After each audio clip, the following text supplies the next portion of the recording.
Hello friends, welcome back to Darshana's lifestyle. तर आज आपण बनवणार आहोत पनीर टिक्का पिझ्झा. तर चला सुरुवात करूया. सगळ्यात आधी आपल्याला डो बनवण्यासाठी मी घेतलेला आहे 1 कप कोमट पाणी. त्याच्यामध्ये 1 चमचा मी साखर मिक्स करून घेत आहे. त्याच्यामध्ये अर्धा चमचा मी टाकलेला आहे ईस्ट. चांगल्या पद्धतीने साखर डिझॉल्व झाल्यावरच आपल्याला ईस्ट टाकायचं आहे, जेणेकरून ईस्ट चांगल्या पद्धतीने ॲक्टिवेट होईल. त्याच्यामध्ये 1 चुटकीभर आपल्याला टाकायचं आहे पीठ.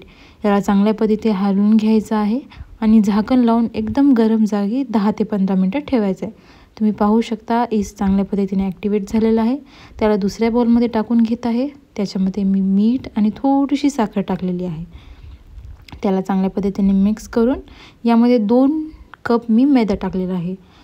याला पहिले 1 कप टाकून घेतलेला आहे. त्याला हळूहळू आधी पाण्यामध्ये डिझॉल्व करून घेत आहे. त्याच्यानंतर थोडं करून दुसरं पण कप मैदा टाकून घेत आहे. मी आधी चमच्याने मिक्स करत आहे, जेणेकरून आधी जेव्हा पीठ एकजीव होऊन जाईल त्याच्यानंतर मी हाताने मिक्स करा. हळूहळू जे दुसरं कप आहे ते हळूहळू करून मैदा टाकायचा आहे. तुम्ही साधं गव्हाचं पीठही घेऊ शकता. जर तुम्हाला बाहेरच्यासारखं बनवायचं असेल तर तुम्ही मैदाही करू शकता. तर तुम्ही पाहू शकता चांगल्या पद्धतीने एकजीव झालेला आहे.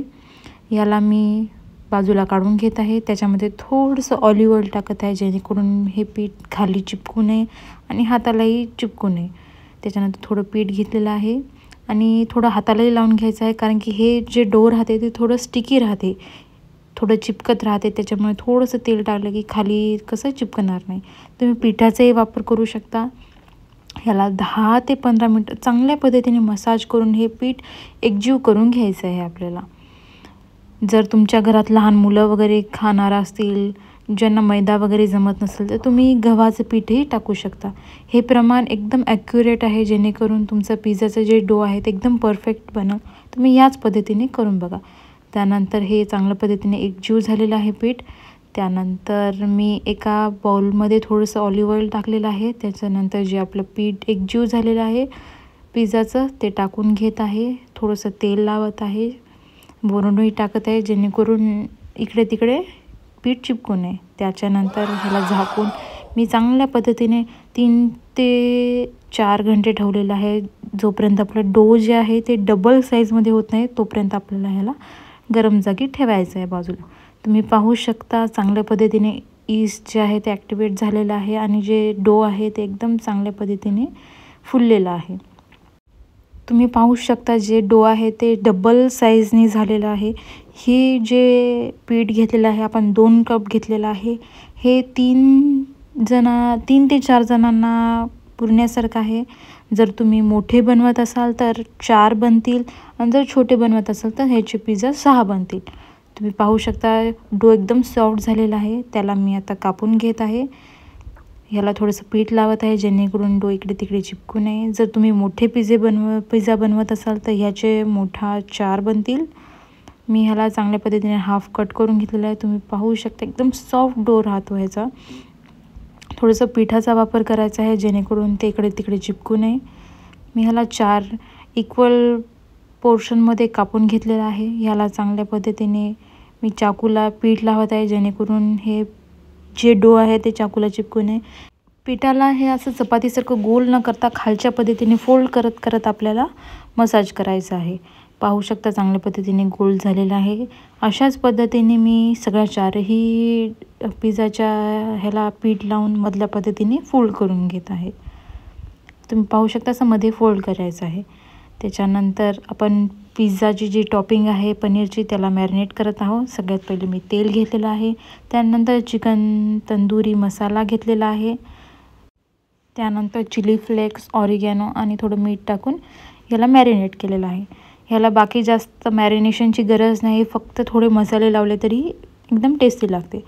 त्यानंतर जे डो आहे त्याला मी घेतलेलं आहे, पिझ्झाचं शेप बनवत आहे. ह्याला आपण लाटण्यानं न करता हातानेच केलं तरी होऊन जाते, त्याला जास्त लाटण्याची गरज नाही आहे.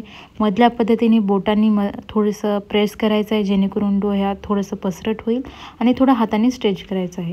ह्याला लाटण्याची वगैरे काहीही गरज लागत नाही. जर तुम्हाला एकदम गोल चपातीसारखं हवं असेल तर तुम्ही लाटण्याचाही यूज करू शकता, त्यात काही हरकत नाही, पण न केलेलं बेटर आहे. त्यानंतर मी चांगल्या पद्धतीने स्प्रेड करून घेतलेलं आहे पिझ्झाची जो बेस आहे त्याला. तुम्ही पाहू शकता एकदम गोल नसले तरीही पिझ्झा तेवढं काही परफेक्शन लागत नाही पिझ्झासाठी. कुठलाही शेप राहिला तरी पिझ्झा ह्या टेस्टला सेम लागणार आहे. मी हे जो पिझ्झा आहे ते इलेक्ट्रिक तंदूरमध्ये बनवत आहे. तुम्ही ओव्हनमध्ये बनवू शकता किंवा एअर फ्रायरमध्ये बनवू शकता किंवा तुम्ही गॅसवरही बनवू शकता कढईमध्ये. जर तुम्हाला तसंही शिकायचं असेल तर तुम्ही मला कमेंट करा, मी तसंही व्हिडिओ टाकेल. त्यानंतर मी हा जो पिझ्झाचा बेस आहे ते तंदूरच्या ओव्हनमध्ये जे आहे त्यात टाकलेलं आहे. त्याला थोडंसं फोकनी छिद्र काढून घेतलेलं आहे जेणेकरून जो बेस आहे ते फुगू नये. मी यामध्ये होममेड पिझ्झा सॉस बनवलेला आहे. जर तुम्हाला याची रेसिपी हवी असेल तर तुम्ही मला कमेंट करा, मी ह्याचीही व्हिडिओ नक्कीच टाकेल. त्यानंतर जो पिझ्झाचा बेसवर मी जे पिझ्झा सॉस आहे ते टाकलेलं आहे. चांगल्या पद्धतीने स्प्रेड करून घेत आहे. जर तुम्हाला बाहेरचा जो विकतवाला भेटते ते हवं असेल तर तुम्ही तेही टाकू शकता. त्यानंतर ह्याच्यावर मी मोझरेला चीज टाकत आहे थोडंसं. तुम्ही साधं प्रोसेस अमूलचं चीज जो क्यूब राहते तो सुद्धा यूज करू शकता किंवा चीज स्लाईससुद्धा यूज करू शकता, त्यात काही हरकत नाही. मी चांगल्या पद्धतीने चीज भरपूर टाकलेला आहे, तुम्ही पाहू शकता. त्यानंतर मी यामध्ये टाकणार आहे टॉपिंग्स. यासाठी मी रेड आणि येलो बेल पेपर घेतलेला आहे, ऑनियन घेतलेला आहे आणि टोमॅटोज घेतलेला आहे. तुम्ही यामध्ये वेगवेगळे तुमच्या पसंतीने टॉपिंग्सही टाकू शकता. ऑलिव्हज टाकू शकता, हॅलिपिनोज टाकू शकता किंवा चिकनही टाकू शकता.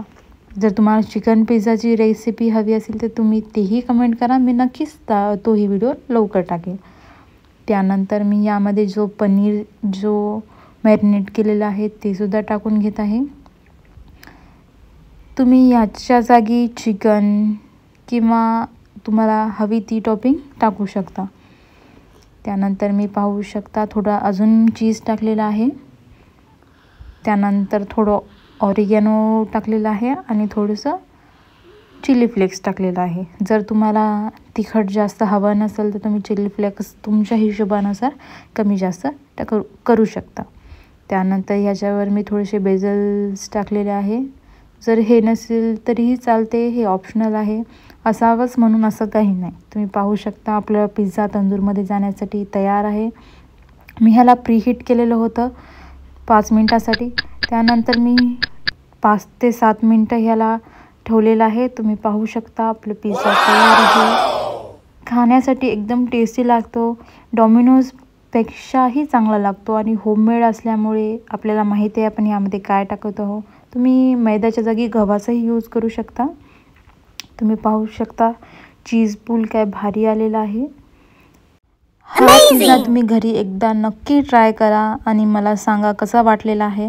तुम्ही पाहू शकता माझ्या मुलाचं एकदम फेवरेट आहे पिझ्झा. जेव्हा पण मी घरी बनवते तो फार एक्सायटेड असतो खाण्यासाठी.